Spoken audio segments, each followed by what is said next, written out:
Shalom, saudara yang dikasihi Tuhan. Saya berdoa saudara dalam keadaan sehat, penuh dengan sukacita, serta berlimpah dengan berkat Tuhan. Firman Tuhan datang kepada kita hari ini. Tuhan tempat persembunyian kita. Sebelumnya, marilah kita berdoa. Kami sangat bersyukur Tuhan Yesus. Kami tahu kami ada sampai hari ini sungguh hanya karena kemurahan Tuhan saja. Kami percaya kasih-Mu itu berlimpah-limpah bagi kami. Dan kami percaya pertolongan Tuhan itu tepat pada waktunya terhadap kami. Kalau hari ini kami mau mendengarkan firman-Mu Tuhan, urapilah kami.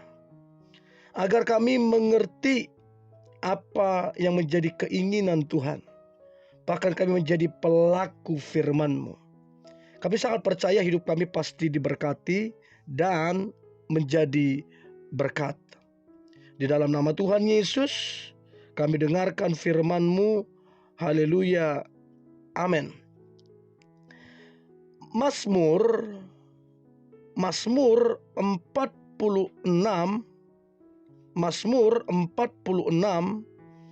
ayatnya yang pertama sampai ayatnya yang ketiga. Demikian firman Tuhan. Allah itu bagi kita tempat perlindungan dan kekuatan. Sebagai penolong dalam kesesakan sangat terbukti. Sebab itu kita tidak akan takut, sekalipun bumi berubah, sekalipun gunung-gunung goncang di dalam laut, sekalipun ribut dan berbuih airnya, sekalipun gunung-gunung goyah oleh gelorahnya.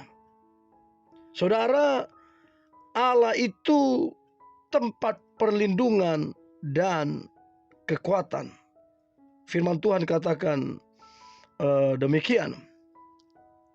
Nah, saya merenungkan dalam hidup ini, tidak ada orang yang tidak pernah mengalami yang namanya ketakutan. Sedikit banyak setiap orang punya pengalaman itu. Menandakan bahwa memang kita manusia penuh dengan keterbatasan serta kelemahan dan kekurangan. Rasa takut adalah sebuah mekanisme kehidupan yang membuat orang bisa mengatasinya mengatasi adanya bahaya. Jadi rasa takut adalah mekanisme kehidupan yang membuat orang bisa mengatasi adanya bahaya. Dan itu yang sering mendorong orang untuk berusaha membela diri, menyembunyikan diri atau lari dari bahaya. Saudara, walaupun demikian, keadaan seringkali membuat orang kehilangan harapan. Karena mereka bisa melihat bahwa baik dengan melawan, bersembunyi, ataupun melarikan diri, mereka tidak akan dapat melepaskan diri dari ancaman yang ada.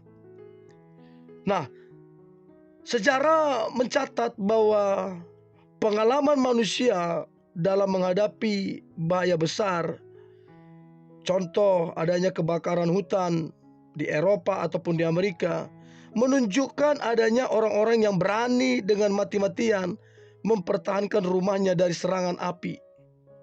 Tetapi ada juga orang yang mengambil keputusan untuk melarikan diri. Mereka yang tidak mempunyai kemampuan untuk melawan serangan api dan terlambat untuk melarikan diri, terpaksa bersembunyi di tempat yang dirasa paling aman. Bersembunyi di tempat yang dirasa paling aman.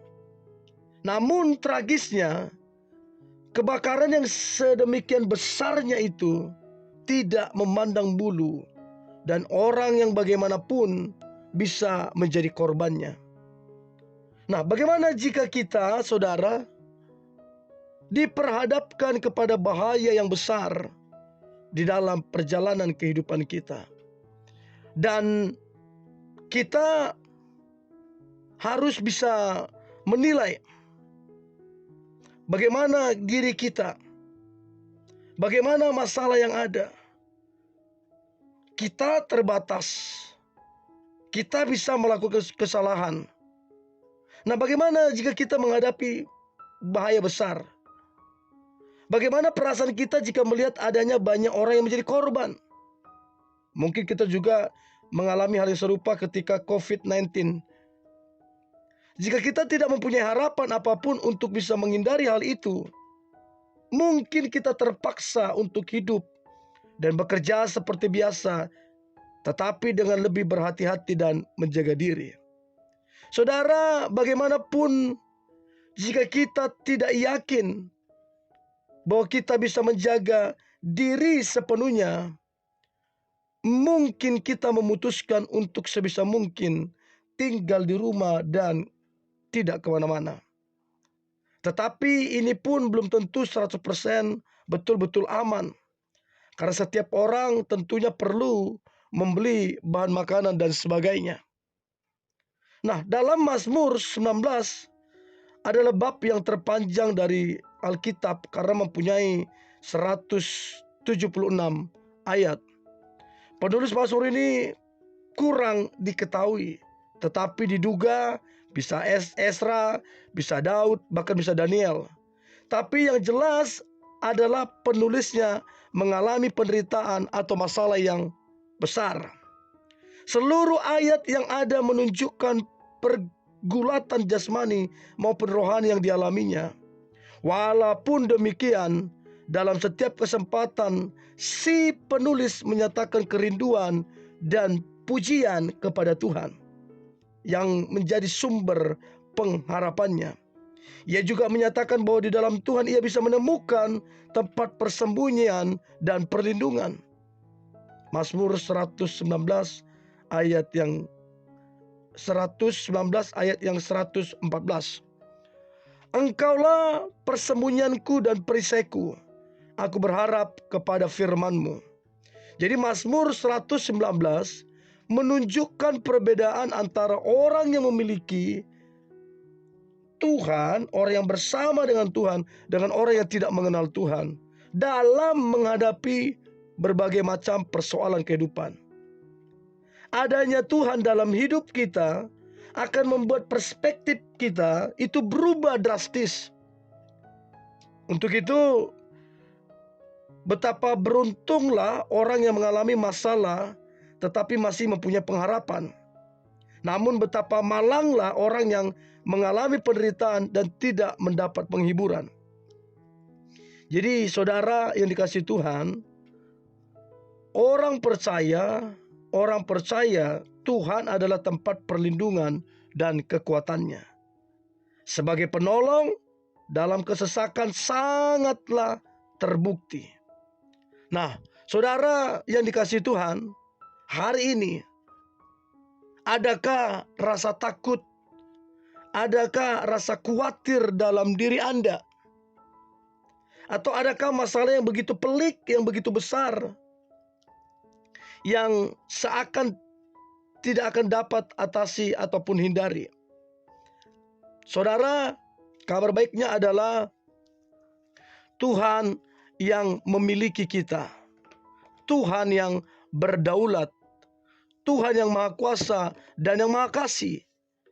Ia mendengarkan doa kita dan sanggup memberi keteguhan hati dalam menghadapi segala sesuatu. Kasih-Nya tidak akan pernah berubah dalam keadaan apapun, dan kepadanya saja kita boleh berharap datang pertolongan, perlindungan, dan penghiburan. Dan saya percaya, saudara yang dikasihi Tuhan, engkau yang mendengarkan firman ini, engkau akan mengalami satu kebahagiaan yang luar biasa. Sebab Tuhan adalah tempat persembunyian kita. Kita aman, kita nyaman, kita tenang di situ. Untuk itu, mari datanglah kepada Tuhan. Dialah tempat perlindungan dan kekuatan kita. Mari kita berdoa. Terima kasih Tuhan Yesus, kami bersyukur untuk firman Tuhan. Dan kami percaya ini menguatkan kami. supaya kami dalam hidup ini kami tidak mengandalkan manusia ataupun kekuatan sendiri, tapi mengandalkan Tuhan yang adalah tempat perlindungan kami.